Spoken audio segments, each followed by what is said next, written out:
43절 오늘 예수 그리스도께서 너를 낫게 하시니라는 제목으로 오늘 부활주일 함께 말씀을 나누겠습니다. 사도행전 9장 32절에서 43절을 교독을 하겠습니다. 그때 베드로가 사방으로 두루 다니다가 루다에 사는 성도들에게도 내려갔더니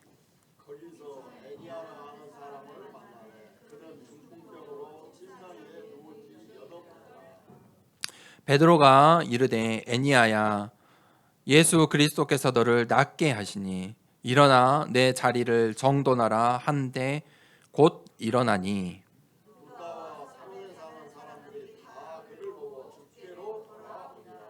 요바에 다비다라 하는 여제자가 있으니 그 이름을 번역하면 도르가라 선행과 구제하는 일이 심히 많더니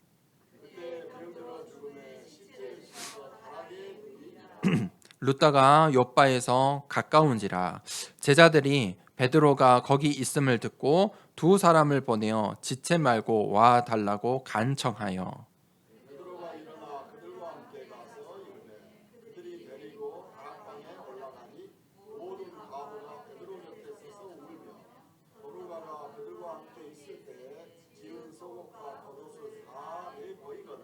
베드로가 사람들을 다 내보내고 무릎을 꿇고 기도하고 돌이켜 시체를 향하여 이르되 다비다야 일어나라 하니 그가 눈을 떠 베드로를 보고 일어나 앉는지라.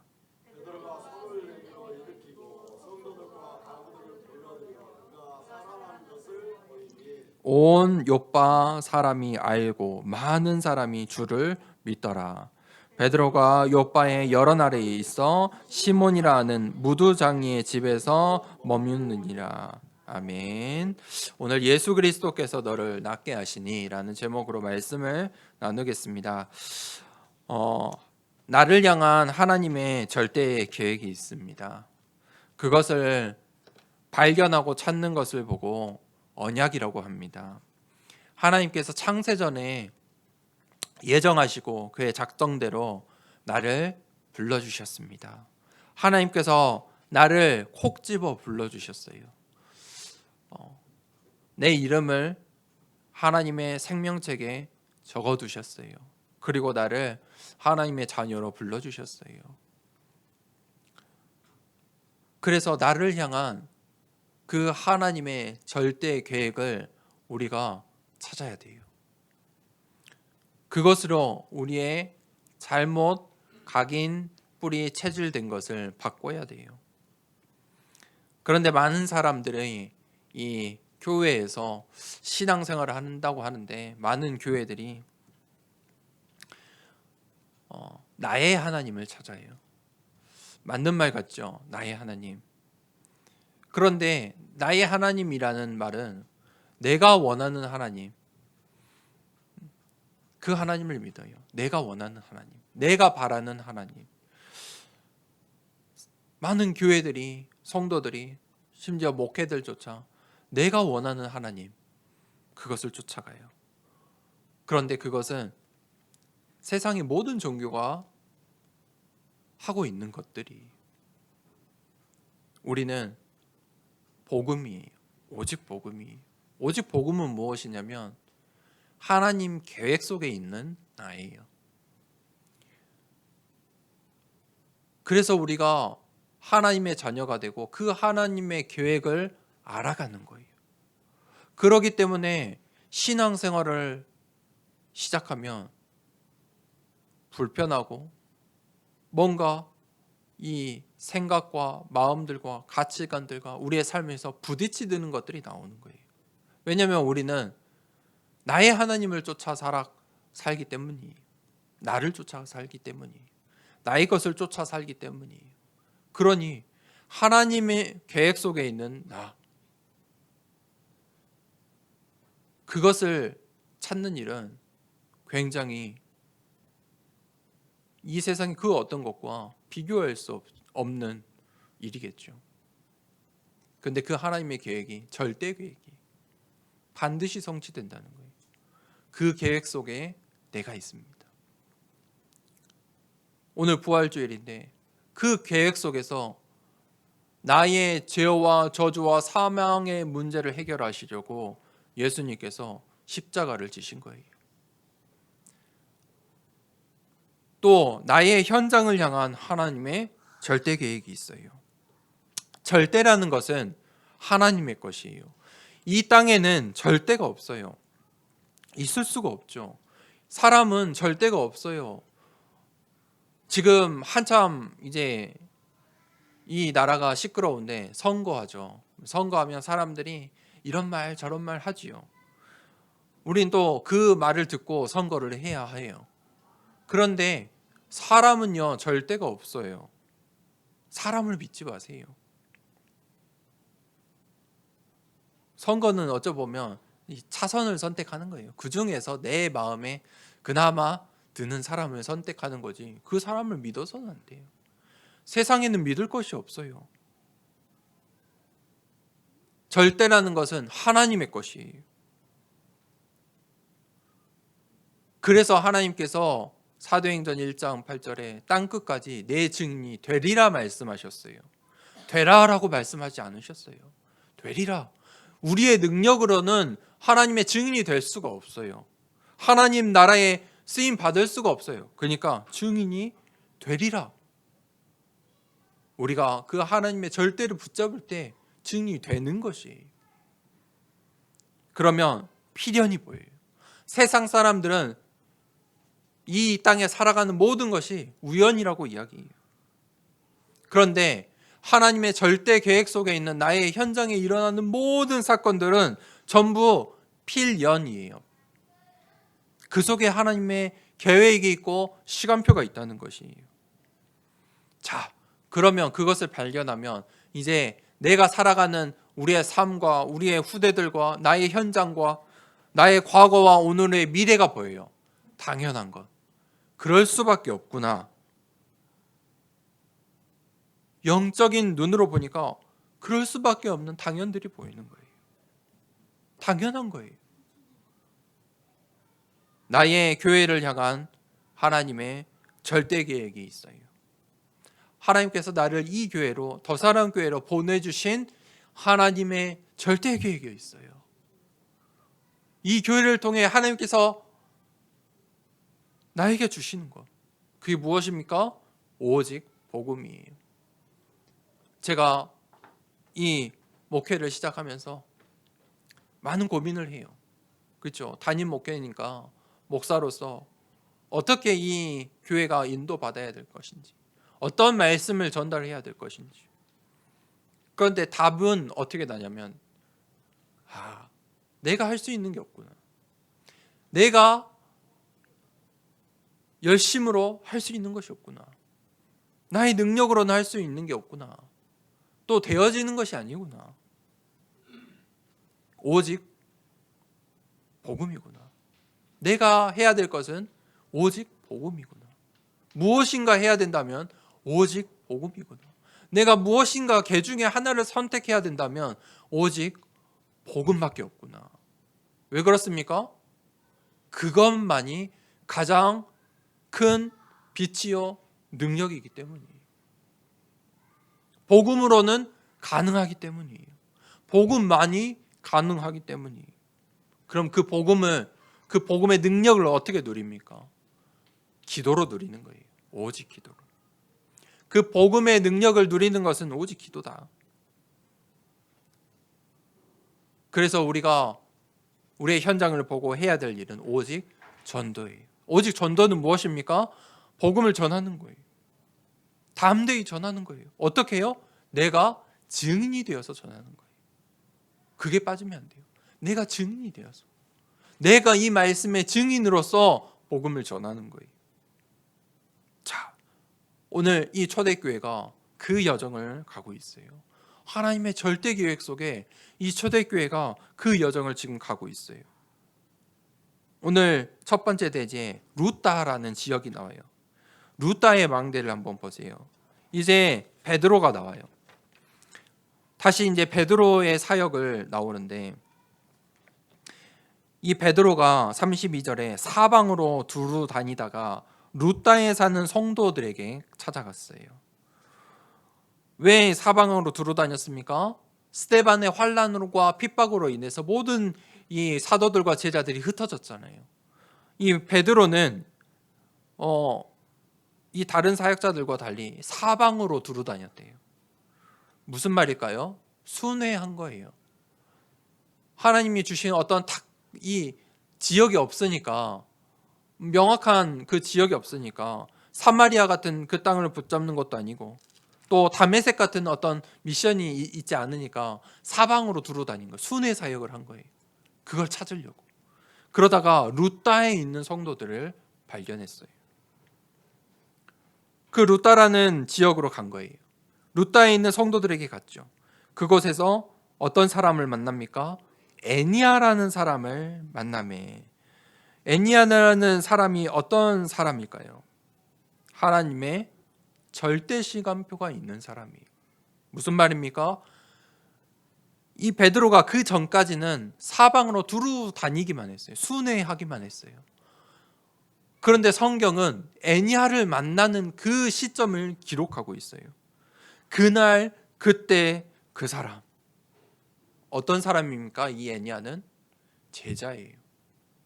하나님의 절대 계획이 있는 사람이에요. 그 전까지는 우리가 어떻게 해야 되는 겁니까? 그 언약을 붙잡고 말씀을 따라가며 순회하는 거예요. 사방을 두루 다니며. 어떤 사람 만나기를 기도하면서요? 애니아를 만나기를. 그런데 그 애니아는 어떤 사람입니까? 병들어 있던 사람이에요. 병든 자다. 어떻게 병들어 있냐? 8년 동안, 8해 동안 중풍병으로 침대 위에 누워있던 사람이다. 무슨 말이에요? 식물인간이. 그냥 침대에 누워만 있는 사람이, 생명 유지만 하고 있던 사람이에요. 중풍병이 무엇인지 아십니까? 이 고혈압, 혈압이 높아지면서 혈관이, 이 뇌에 있는 혈관이 막히거나 터지는 거예요. 그래서 우리의 몸의 기능이 멈춰버려요. 이 뇌에 혈관이 터지거나 막히니까 기능을, 신호를 못 줘요. 우리 몸으로. 그러니까 우리 몸이 살아는 있는데 쓸 수가 없어요. 그럼 우리 몸이 마비되는 거예요. 뇌졸중이라고 하죠. 뇌졸중이 왔다. 이렇게 말하잖아요. 그저 살아는 있는데 무언가 할 수 있는 것 같은데 신호를 못 내려요. 뇌가 막히니까. 막혀 있으니까. 그렇게 침대에 누워 있는 사람이. 무슨 말이에요? 이 애니아의 질병은 뇌의 질병이에요. 우리 몸에 다른 여러 부류의 질병들이 있지만 이 뇌의 질병은 굉장히 중요한 거예요. 이 뇌의 질병으로 인해서 정신의 병도 와요. 과학이 발달하고 의학이 발달할수록 그 병이 여러 가지로 세분화될 뿐이에요. 이미 다 사람들에게 있던 병들이. 그런데 이 뇌에 생기는 질병은 인간이 해결하기가 굉장히 어려워요. 뇌라는 것은 사람의 이 생명과 생존에 가장 중요한 것이잖아요. 다른 신체는 조금 없어도 불편해도 살아갈 수 있다니까요. 근데 뇌가 다치거나 뇌가 고장이 나면 아무것도 할 수가 없어요. 그래서 우리가 식물인간이라고 해요. 인간의 노릇을 할 수가 없어요. 베드로가 그 병들어 있는 병든 자 애니아를 보았어요. 이 루따에 왔는데 애니아가 보인 거예요. 베드로의 눈을 보세요. 그 애니아에게 가장 먼저 복음을 전했어요. 34절에 베드로가 이르되 애니아야 예수 그리스도께서 너를 낫게 하시니 일어나 내 자리를 정돈하라. 오직 복음을 이야기했어요. 병든 애니아를 보면서 베드로는 어떤 생각을 했어요? 예수 그리스도의 이름이면 이 애니아도 일어날 수 있다. 예수 그리스도의 이름을 선포했어요. 베드로의 치유 사역이. 그러면서 뭐라고 했습니까? 일어나라. 오직 한 거예요. 베드로의 복음에 대한 확신이. 예수 그리스도의 그 이름의 능력이며 이 중풍병자 애니아도 살 수 있다. 예수 그리스도의 이름으로 모든 문제가 해결될 수 있다. 그 오직을 붙잡은 거예요. 오늘 부활주일이에요. 부활주일은 어떤 날입니까? 우리가 구원받은 날이에요. 유월절의 축복이에요. 그 축복이 어떤 축복입니까? 오늘 애니아가 받은 축복과 같아요. 평생 누워 있을 수밖에 없는데 예수 그리스도의 이름으로 치유함 받은 거예요. 예수 그리스도께서 너를 낫게 하시니, 이게 부활절에 우리에게 주신 축복이에요. 재창조예요. 세상 사람들이 볼 때는 누워 있을 수밖에 없는 중풍병자인데 예수 그리스도 이름으로 나은 거예요. 예수님께서 십자가에서 요한복음 19장 30절 뭐라고 말씀하셨습니까? 내가 다 이루었다 말씀하셨어요. 오늘 그 예수 그리스도가 선포된 거예요. 그 갈보리 산의 언약이 오늘 이 부활 주일의 핵심 내용이에요. 예수 그리스도께서 너를 낫게 하시니, 그 능력을 베드로는 확신하고 있었고 선포한 거예요. 그게 전도고 그게 선교예요. 나머지는 하나님이 하시는 일이에요. 하나님의 절대 시간표예요. 세상은 확신이 없어요. 세상을 살아가는 때는 늘 우리가 의심해요. 불안해요. 미래에 대한 불확실성을 가지고 있어요. 그렇기 때문에 불평이 돼요. 우리 인생에, 나의 삶에 불신앙이 생겨요. 그래서 사람들이 사도행전 13장에 무속을 따라가는 거예요. 오늘날도 똑같잖아요. 무속신앙을 따라가요. 문화를 보세요. 파묘라는 영화, 요즘 이제 천만 영화로 한국에 오랜만에 천만 영화가 나왔는데, 그 이 한 문화의 중심에 있는 그 메시지가 뭐예요? 무속신앙이에요. 사도행전 16장에는 점술이 나와요. 저 광주의 충장로 우리 청소년들이 놀아야 하는 그 가면은, 충장로 가면 전부 점술, 타로 하고 있어요. 19장에 우상이에요. 우상 신전이에요. 교회는 힘이 없는데 우상 신전들은 국가의 문화재도 되고 국가가 나서서 지키고 한 나라의 중심이 되기도 하고, 그러니 사람들에게 6가지의 그 운명 속에 사람들이 사로잡혀 사는 거예요. 우리가 그렇게 살 수밖에 없어요. 사실 우리가 애니아처럼 그저 밥만 먹고 사는 인생일 수 있어요. 애니아도 밥 먹고 밥을 먹으니까 생존할 거 아니에요. 우리도 몸만 좀 움직이고 일할 수 있다 뿐이지 먹고 사는 거 똑같잖아요.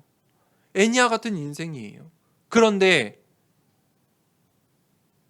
예수 그리스도께서 너를 낫게 하시니, 일어나 내 자리를 정돈하라. 다른 삶을 살아는 거예요. 이제 그만 일어나서 네가 그동안 누워 있었던 그 자리를 정돈해라. 일어나라. 그게 재창조의 축복이에요. 그게 예수 그리스도의 이름이에요. 예수 그리스도께서 너를 낫게 하시니, 우리가 해야 되는 치유사역이에요. 치유사역은 무엇입니까? 베드로처럼 예수 그리스도의 확신을 갖는 거예요. 선포하는 거예요. 이 루다의, 이 애니아가 이러니까 35절에 루다와 사론에 사는 사람들이 다 그를 보고 주께로 돌아오니라. 증인 한 명이 있으니까 루다와 사론에 사람들이 다 그를 보고 복음을 듣기 시작했어요. 그러면서 이제 요빠라는 지역으로 넘어가요.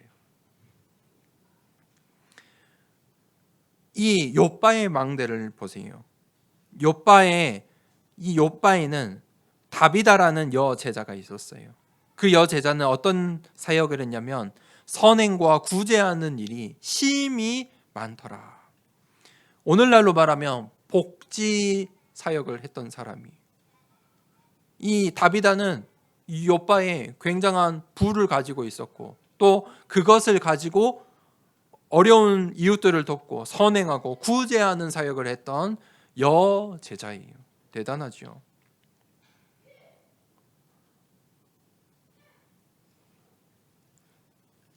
그런데 이 다비다가 37절에 병들어 죽게 되었어요.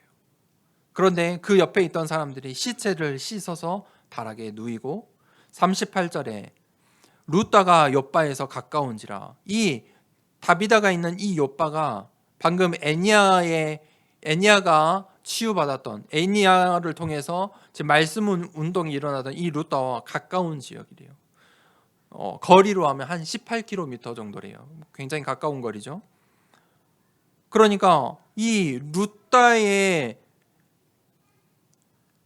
이 망대가 빛이 지금 욥바까지 비춰졌어요. 욥바에 있는 이 다비다의 제자들도 그 룻다에 일어났던 애니야의 사건을 알고 있어요. 그런데 이 다비다가 죽으니까 그 제자들이 베드로가 거기 있음을 듣고 두 사람을 보내어 지체 말고 와달라고 간청하라. 아니 우리 이 다비다가 너무 소중한 사람이고 귀한 사람인데 이 욥바의 중요한 망대인데 병들어 죽게 됐는데 저 룻다의 애니야도 살았는데 하나님의 계획이 있지 않겠냐. 가서 베드로를 데리고 와라. 여러분 이 사도행전을 기록한 사람이 누구입니까? 의사인 누가예요. 의사예요. 의사는 의사의 입장으로 이 사도행전을 보았겠잖아요. 의사인 누가가 봤을 때 애니야는 중풍병자였던 거예요. 그래서 이 중풍병이라는 병명이 정확하게 나오는 거예요. 다른 성경에 비해서 정확한 병명들이 나와요. 그런데 이 의사인 누가가 이 장면을 이것들을 보고 판단하고 기록했는데 다비다는 정확하게 여러분 사람이 죽었을 때 누가 죽음을 선포해요? 경찰이 보고 이 사람 죽었습니다 할 수가 없어요. 경찰이 죽은 사람을 발견해도 의사를 불러야 돼요. 의사가 있는 곳으로 가야 돼요. 그래서 의사가 이 사람이 죽었으면 선언해야 그 사람의 인생이 끝이 나고 죽은 거예요. 오늘 이 의사 누가가 보았을 때 다비다는 죽은 사람이었어요. 병들어 죽음에 이미 죽음을 선포했어요. 선언했어요. 그런데 지금 이 의사 누가가 이 사도행전을 기록했는데 이 사도행전에 이 예수님의 말씀을 언약을 붙잡고 갈보리산, 감람산, 마가다락방의 언약을 붙잡고 1장, 2장, 3장에 이 지금 말씀 운동이 마가다락방에서부터 초대교회가 되고 지금 환란의 때에 흩어지기 시작했는데 이 여정들을 의사 누가가 기록했어요. 그의 눈을 잘 보세요. 그는 이 지역에 서 있는 망대들을 보았고 그 망대들이 어떻게 세워졌는지를 기억하고 있는 거예요. 룻다에서는 중풍병자 애니야가 증인이 되어 망대가 된 거예요. 베드로가 쓰임 받은 거예요. 이미 욥바에는 다비다라는 사람이 있었는데 이 다비다가 병들어 죽었는데 오늘 베드로를 불렀어요. 그 제자들이 다비다를 살려달라고 베드로를 불렀다는 거예요. 그런데 또 한 가지 우리가 보아야 될 것은 이 다비다라는 망대예요. 다비다는 평생 동안 자신이 가진 그 부를 가지고 복음을 전했던 사람이에요. 선행과 구제 사역을 했어요. 복지 사역을 했어요. 그런데 이 사람이 복지만 한 것은 아니에요. 왜 그러냐면 그의 열매를 보면 알아요. 다비다가 죽었는데 살려야 된다라고까지 생각하는 제자들이 있었어요. 단순히 복지만 한 게 아니라는 거예요. 이 다비다의 망대는 열매로 제자라가 있었어요. 제자. 그 제자들이 얼마나 이 다비다가 필요했으면, 이 다비다가 살아야 된 이 마을이 얼마나 간절했으면 죽었는데 베드로를 찾아갔다니까요.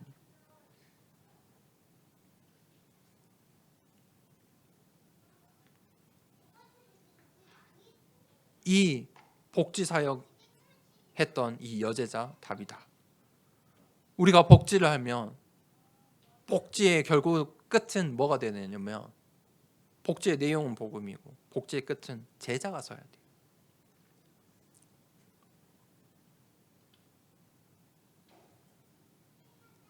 그 제자들이 보니까 어떤 사람들이었냐면 대부분 과부들이었어요. 그것을 볼 때 이 다비다는 이 과부들을 대상으로 복지 사역을 했던 것 같아요. 이 과부들이 이 다비다를 씻어서 뉘어놓고 베드로를 데리고 와요. 39절에 베드로가 일어나 그들과 함께 가서 이르매 그들이 데리고 다락방에 올라가니 모든 과부가 베드로 곁에 서서 울며 도르가가 그들과 함께 있을 때 지은 속옷과 겉옷을 다 내 보이거늘. 무슨 말입니까? 그 제자들이 이 다비다가 자신들에게 해준 것을, 이 옷가지를 보여주면서 이런 사람이다, 이렇게 우리를 살렸다, 우리를 도와주던 사람이다, 간청을 한 거죠. 그때 41절에 베드로가 손을 내밀어 베드로가 40절에 사람을 다 내보내고 무릎을 꿇고 기도하고 돌이켜. 무슨 말입니까? 하나님의 절대 계획을 물어보는 거예요. 애니야 때랑 좀 다르죠. 애니야 때는 확실히 복음을 바로 선포했지만 이 죽은 사람이잖아요. 죽은 사람 앞에서 베드로가 사람들 다 내보내고 무릎을 꿇고 기도하는 시간을 갖는 거예요. 그리고 확신을 가지고 돌이켜 시체를 향하여 이르되 다비다야 일어나라 하니 그가 눈을 떠 베드로를 보고 일어나 앉는지라. 죽었던 다비다가 살아나게 되었어요. 다비다는 확실히 죽었어요. 왜냐하면 의사 누가가 죽음을 선포했기 때문이에요. 그런데 하나님께서는 다비다라는 망대를 필요하신 거예요. 하나님께서 필요하신 거예요. 그 하나님의 절대 계획 있기 때문에 다비다를 다시 생명을 주신 거예요. 룻다의 망대. 그 망대가 욥바에도 다비다라는 망대를 살린 거예요.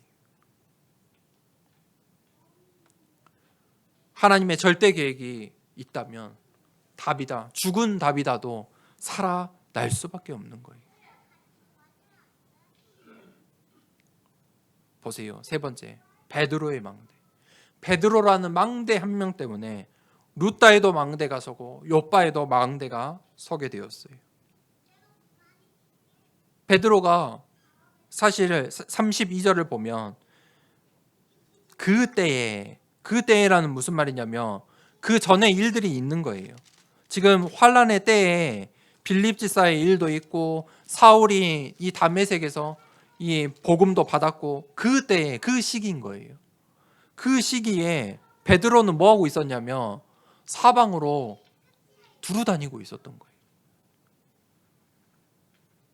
베드로의 시간표가 아직 되지 않는 거예요. 그러니까 사방으로 두루 다녔어요. 그런데 룻다에서 애니야에게 복음을 선포했잖아요. 무슨 말입니까? 베드로가 병든 자의 사역, 이 치유 사역을 하고 있었다는 거예요. 무슨 말입니까? 성경이 왜 갑자기 사울의 이야기를 하다가 전도자 이 바울, 유명한 가장 중요한 이 바울의 이야기를 하다가 베드로의 이야기를 이 의사 누가가 기록했습니까? 하나님이 원하시는 일을 베드로가 하고 있었다는 거예요. 병든 자를 살리는 이 치유 사역 하나님께서 원하셨다는 거예요. 그 베드로가 오직을 하고 있었다는 거예요. 왜 죽은 다비다가 다시 살아났습니까? 다비다의 사역이, 그 복지 사역이 하나님께서 기뻐하셨다는 거예요. 다비다는 병들어 죽었잖아요. 그런데 왜 베드로를 통해 살아났습니까? 다비다의 그 선행으로는 죽음을 막을 수가 없어요. 다비다의 그 선행과 구제하는 일은 다비다의 죽음을 막을 수가 없어요. 해결할 수가 없어요. 베드로는 무엇을 선포했어요? 예수 그리스도의 이름으로 일어나라. 다비다에게 필요한 것도 예수 그리스도인 거예요. 병들어 죽은 다비다를 살린 것은 다비다가 했던 복지도 아니고 그의 제자들도 아니고 선행도 아니고 구제도 아니고 베드로가 선포했던 오직 예수 그리스도였어요. 그 베드로의 오직 때문에 베드로가 유일성으로 병든 자 치유 사역을 했어요. 그때 재창조의 일들이 일어난 거예요. 병든 자들이 낫고 그들이 각 지역에 망대로 서게 된 거예요. 이것이 바로 오직 복음 운동이에요. 베드로는 스데반의 환란의 때에 다 한 지역을 정해놓고 그곳으로 가지 못하고 그 미션을 받지 못했죠. 그래서 사방으로 두루다녔어요. 순회했어요. 그곳에서 오직 했어요.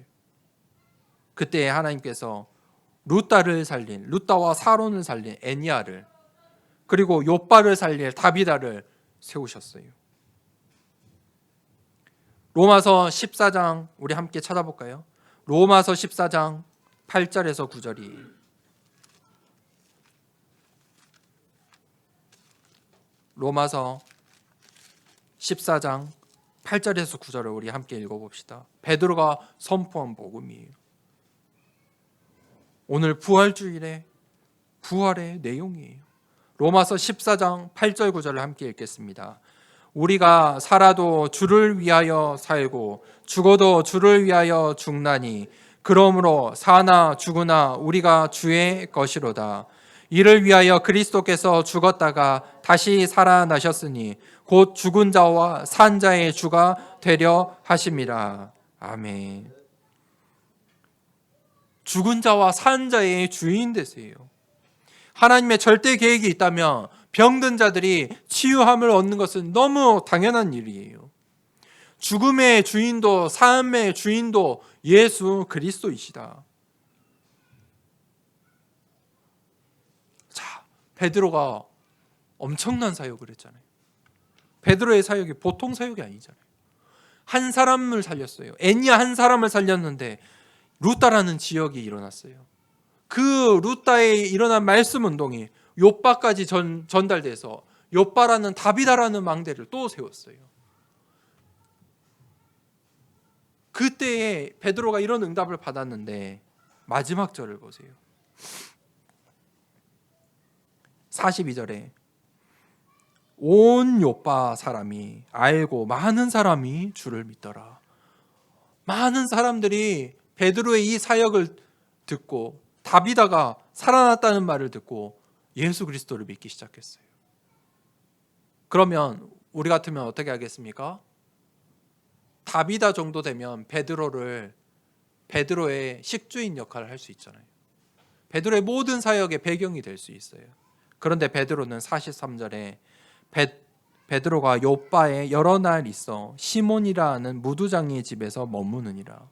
그 욥바에 있는데 다비다의 집에 있는 게 아니고 시몬이라 하는, 베드로랑 같은 이름이죠. 시몬 베드로인데 시몬이라 하는 무두장이의 집에 있었다. 다음 주 이제 10장의 설교의 시작이 되는데, 사실 이 43절이 시작이 되는데 이 무두장이의 집에서 있었다. 이 무두장이가 그러면 어떤 사람이냐?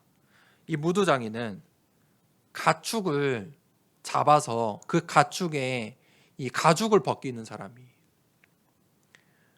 그래서 그것을 가공하는 사람이. 그래서 옷을 만들고 또 필요한 생활 물품들을 만드는 사람이. 가공하는 사람이. 여러분, 가축을 잡는다는 것은 어떤 일입니까? 냄새가 나죠. 일단 피가 있고 가축의 냄새가 있을 거고, 그거를 또 처리를 해야 되잖아요. 옷을 만들려면 화학물을 다 해야 돼요. 화학 처리를 해야 돼요. 수많은 질병을 안고 살아가는 굉장히 힘든 직업이에요. 그래서 유대인들은 죽은 가축을 만지는 사람들, 이 무두장이들을 부정한 사람이라 여겼어요. 애초에 부정한 사람들이야, 이 직업 자체를. 유대인들은 무두장이를 찾아가지도 않고 무두장이의 집도 가지 않았어요. 만나지도 않았어요. 부정한 사람이니까. 죽은 짐승을 만지는 사람들이니까. 제가 어렸을 때 늘 놀림받던 게 있어요. 초등학교 때. 임시하면 이게 위인들 배울 때 너는 너의 가문에 어떤 사람이 뭐 이렇게 유명한 사람이냐. 임시는 딱히 없어요. 왕이 없어요. 왕의 혈통이 없어요. 딱 이제 임꺽정. 임꺽정이 어떤 사람이냐면 백정이에요. 백정인데 뭐 반란을 일으킨 거죠. 그 시대에 이 하층민들을 위해서 도모한 사람이에요. 이 반란을. 백정이었어요. 백정은 뭐 하는 사람이냐면 고기 잡는 사람이에요. 가축을 다루는 사람이에요. 무슨 말이냐? 그렇게 하층민이었어요. 욥바에서 다비다라는 상류층의 복지사역하던 사람을 살렸음에도 불구하고 베드로가 욥바에 있는데 가장 하층민인 무두장이에게 복음을 전하고 그 집에 머물렀다는 사실이에요. 이것은 베드로라는 사람 자체가 굉장히 복음화되었다는 거예요. 베드로가 완전 바뀐 거예요. 베드로가 현장을 보는 눈이 아마 다음 주 설교에 더 자세히 나올 것 같아요. 그래서 이 무두장이의 집에서 욥바의 말씀 운동을 계속해 나가요. 그런데 베드로가, 오늘은 예고편처럼 마칠 건데 예고편은 뭐냐면 베드로가 이 무두장이의 집에서 로마 복음화라는 전환점의 응답을 받아요. 결론입니다. 베드로의 오늘 사역의 여정인데 무엇이 느껴지십니까? 베드로가 확신이 있었다는 거예요. 아니, 세상에 중풍병자에게 일어나라. 예수 그리스도께서 낫게 하시니 일어나라. 알죠? 아는데 그걸 말할 수 있습니까? 보통 확신이 아니에요. 물론 하나님의 절대 계획 속에 그 애니아가 있었기 때문에 일어난 거예요. 그렇지만 베드로는 그 확신이 있었어요. 산 자의 주인이고 죽은 자의 주인이에요. 우리가 사나 죽으나 다 그리스도의 제자인 거예요. 그 복음이 확실했다는 거예요. 그 절대 언약이 확실했어요. 그 절대 언약의 능력을 믿었어요. 그 하나님의 약속을 믿었어요. 하나님의 나라의 일들을 믿었어요. 이 루다를 살리기 위해 뭘 했어요? 병든 자를 먼저 찾아간 거예요. 우리가 해야 되는 사역이에요. 우리 교회가 해야 되는 사역이에요. 하나님이 원하시는 사역이에요. 어떤 사역이에요? 병든 자들. 그 치유 사역 하라는 거예요. 두 번째, 그때의 절대 응답이 있어요. 성령께서 함께 하세요. 베드로의 능력 때문에 이 애니아가 일어났습니까? 아니에요. 베드로는 어떤 사람이에요? 예수님께서 십자가에 못 박힐 당시에 예수님을 부인했던 사람이에요. 3번이나 부인했어요. 누가 물어봤어요? 어린 여인들이 물어봤어요. 너 저 예수님의 제자 아니냐? 그러니까 예수님 십자가에서 처형당하고 있으니까 모른다. 3번 부인했던 사람이에요. 베드로가 애니야를 살릴 수 있는 사람이 아니에요. 그런데 베드로와 함께 하시는 with 임마누엘 원네스 그 애니야를 살리는 일이 일어난 거예요. 그게 성령의 인도예요. 보세요. 이 누가가 보통 사람이 아니에요. 의사는 이 나라에서 의사는 가장 이 똑똑한 사람이 의사가 될 수 있도록 이 사회 구조가 되어 있어요. 그죠? 왜냐하면 사람의 생명을 다루는 일이니까.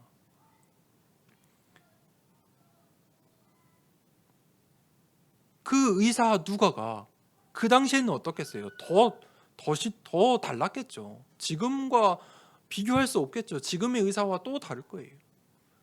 그 의사가 이 사도행전에 기록하는데 베드로의 이 이벤트를 기록할 때 그때 베드로가 사방으로 두루 다니다가 루따로 갔다. 보통 말이 아닌 거예요. 성령의 인도를 받았다는 거예요. 베드로가 성령의 인도 따라 루따에 갔다. 의사 누가가 볼 때에도 베드로가 성령의 인도를 받아 사방으로 두루 다녔으며 오늘 루따에 그날 그때 그 사람을 만난 것이다. 그때 베드로가 성령에 충만했어요. 왜 그렇습니까? 욥바의 다비다를 보았는데 죽은 사람이잖아요. 애니야처럼 할 수 없잖아요. 그러니까 그 베드로가 뭐 했어요? 가장 먼저 무릎 꿇고 기도한 거예요. 그때 절대 증인이 돼요. 베드로가 절대 증인이요. 오늘 이 루따의 애니야가 절대 증인이요. 욥바의 다비다가 절대 증인이요. 오늘 이 광주 땅에 내가 절대 증인이에요. 오직으로 결단하세요. 반드시 유일성이 나와요. 베드로처럼, 애니야처럼, 다비다처럼 무엇을 해야 될지 응답이 나와요. 그러면 그 속에 무엇이 나옵니까? 재창조가 나와요. 베드로에게 애니야와 다비다가 있었고 이 애니야를 통해 루따와 사론의 사람들이 있었고 이 다비다를 통해 다비다의 이 과부들의 제자가 있었고 욥바의 사람들이 있었어요. 재창조의 역사는 무엇입니까? 제자예요. 생명이 살아나는 거예요. 이보다 귀한 일이 어디 있습니까?